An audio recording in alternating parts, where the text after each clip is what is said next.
Bonjour et bienvenue, ici Ben Momentum et j'ai le plaisir d'accueillir pour cette vidéo de guide sur DC Dark Legends. Dans cette vidéo, nous verrons comment passer l'étape 1 de la noyée, quelle équipe utiliser et comment composer une équipe pour la passer. Les amis, Monitor a besoin de vous, on est parti!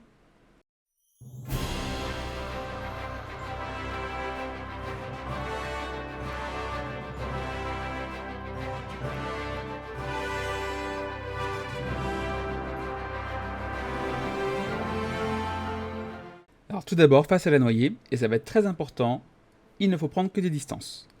Par exemple, ne prenez pas Superman ou Harley Quinn ou Flash, c'est pas trop la peine, ils feront rien. Ensuite, je déconseille le Joker. Pourquoi je déconseille le Joker alors qu'il vous carry sur quasiment tous les conflits sempiternels? C'est que la noyée se clean, s'enlève les debuffs. Et du coup, ses dégâts de poison sur la durée sont quasi inexistants, ce qui en fait un personnage juste moyen contre elle. Je vous conseille du coup de composer autour de votre carry à distance.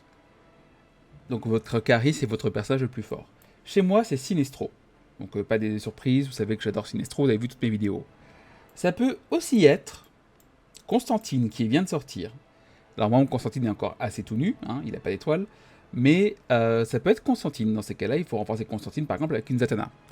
Ça peut être également, mais vous ne le verrez pas ici parce que je ne l'ai pas pool, Deathstroke, qui va pouvoir passer derrière la noyée et du coup éviter sa vague de stun. Donc une fois que on a pris toutes nos distances, donc seulement des distances, hein, je vous le rappelle, j'insiste dessus, distance, distance, distance. Il vous faudra un support. Qui choisir? Stargirl, malheureusement, il la faut à un certain niveau pour que son clean des effets de la noyée soit efficace. Sinon, vous allez juste perdre du DPS.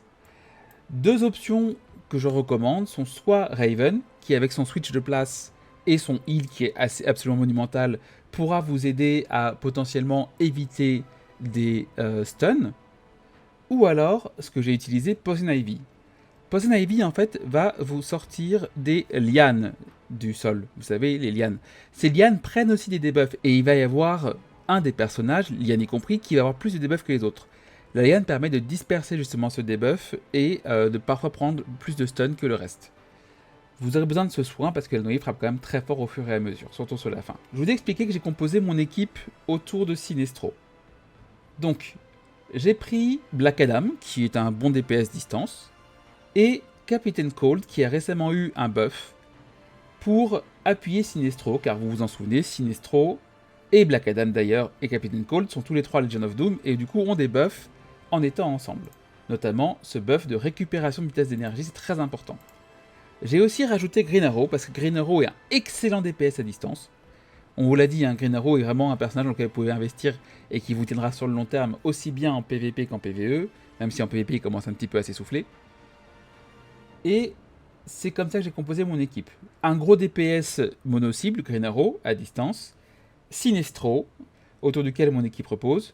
Black Adam, pour continuer avec les dégâts à distance. Captain Cold pour appuyer. J'ai préféré utiliser Captain Cold, mais j'aurais pu par exemple utiliser Lex Luthor si mon Lex Luthor avait été meilleur. Le Captain Cold ici est déjà 5 étoiles jaunes, tout comme le Black Adam. Et on sait que 5 étoiles rouges, 5 étoiles jaunes, c'est quand même plutôt l'équivalent des étoiles bleues pour un mythique. Vous pouvez également essayer d'utiliser Red Hood et le faire passer derrière la noyée pour qu'il évite les stuns. Je ne l'ai pas fait ici, mais ça marche aussi, c'est viable.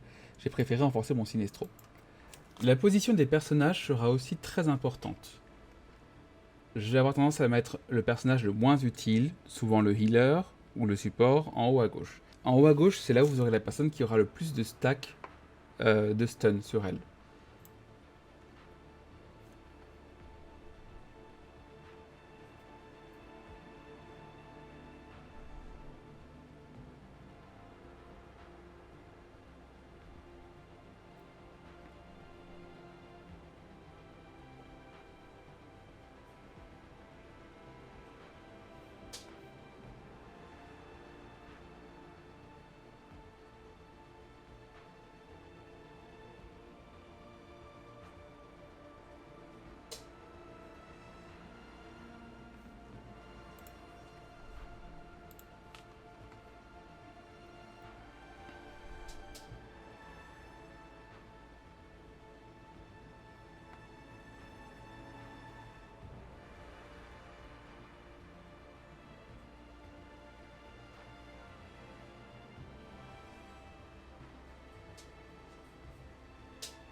Et voilà. Donc, je vais pas vous mentir, hein, la noyée est extrêmement dure à passer. C'est pas pour rien que tout le monde galère sur elle. Elle va demander à ce que vos personnages soient bien positionnés. Il va falloir vous demander un peu de réactivité, parce qu'il va falloir, du coup, même si vous, là j'ai joué en auto, et c'est beaucoup plus simple en manuel, mais il va quand même falloir par moment activer votre ulti au bon moment pour essayer d'éviter la vague de stun. Vous avez pu le voir avec Black Adam juste avant. Il va falloir, comme je l'ai dit, bien positionner vos persos. Par exemple, j'ai Green Arrow ici, parce que Green Arrow fait quand même pas mal de DPS à lui tout seul directement. Il n'a pas besoin de claquer son ulti pour faire du gros DPS. Donc en le mettant en haut à droite, ici, directement, il faisait plus de dégâts que s'il avait été en arrière-plan et qu'il avait dû avancer. C'est pareil, j'ai mis Poison Ivy en haut à gauche parce que c'est elle qui va prendre le plus gros du stun, mais avec ses tentacules, elle peut quand même soigner.